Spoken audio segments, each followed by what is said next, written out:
আমি আমার ফিউচার নিয়ে ভাবি না। শত বাধা পেরিয়ে এগিয়ে যাচ্ছে ঢাকাইয়া সিনেমা, নানা সংকট, তবুও এই শিল্পের টানে প্রতি বছর অসংখ্য মেধাবী মুখ হাজির হচ্ছেন নিজের সর্বোচ্চটা নিয়ে।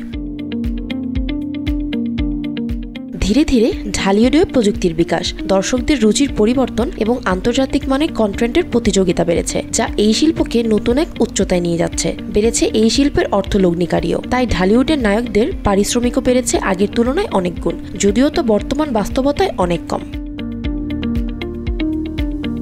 তবে যে দু একজন খ্যাতির চূড়ান্ত পর্যায়ে রয়েছে, তারা ঠিকই এই শিল্পে নিজের দাম বাড়িয়ে নিচ্ছেন জ্যামিতিক হারে।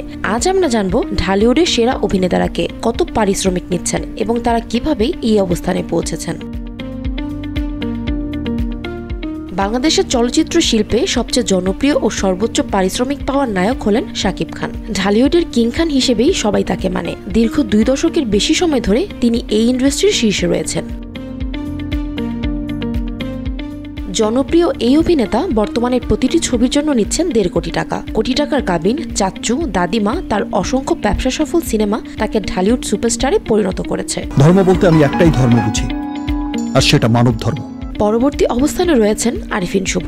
মডেলিং থেকে ক্যারিয়ার শুরু করা এই অভিনেতা এখন প্রতিটি ছবির জন্য নিচ্ছেন 15 থেকে 20 লাখ টাকা। অভিনয় দক্ষতা, নতুন চ্যালেঞ্জ গ্রহণের ইচ্ছা ও পরিশ্রম তাকে ঢালিউডে শক্ত অবস্থানে নিয়ে গেছে।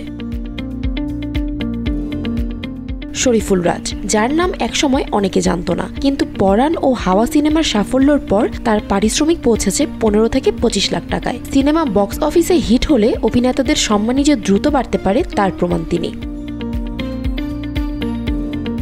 একজন সফল টেলিভিশন অভিনেতা থেকে বড় পর্দার নায়ক হিসেবে রূপান্তর ঘটেছে আফরান নিশোর ক্ষেত্রে। 2023 সালে সুড়ঙ্গ দিয়ে চলচ্চিত্র জগতে প্রবেশ করেন তিনি। বর্তমানে 20 থেকে 25 লাখ টাকা পারিশ্রমিক নিচ্ছেন। সিয়াম আহমেদ, যিনি পোড়ামন 2 দিয়ে আলোচনায় আসেন, বর্তমানে 8 থেকে 12 লাখ টাকা পারিশ্রমিক নিচ্ছেন। তার অভিনয়ের ধারা এবং স্ক্রিপ্ট বাছাইয়ের বুদ্ধিমত্তা তাকে ঢালিউডের একজন স্থায়ী তারকায় পরিণত করেছে। ইমন, নীরব, সাইমন সাদিক, বাপ্পি চৌধুরী এরা সবাই দীর্ঘদিন ধরে ইন্ডাস্ট্রিতে কাজ করেছেন এবং 5 থেকে 10 লাখ টাকার মধ্যে পারিশ্রমিক নিচ্ছেন। তারা ঢালিউডে নিজেদের অবস্থান বজায় রাখার চেষ্টা করছেন। নতুন প্রজন্মের অভিনেতাদের মধ্যে আদর আজাদ, জিয়াউল রোশন ধীরে ধীরে জনপ্রিয় হয়ে উঠছেন। তাদের পারিশ্রমিক বর্তমানে 3 থেকে 10 লাখ টাকার মধ্যে থাকলেও ভবিষ্যতে তা বাড়তে পারে। বাংলাদেশের চলচ্চিত্র শিল্প এখন একটি রূপান্তরের মধ্য দিয়ে যাচ্ছে।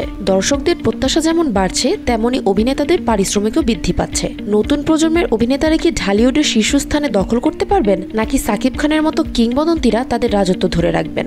উত্তর লুকিয়ে আছে ভবিষ্যতে চলচ্চিত্রে। Bangla affairs news desk.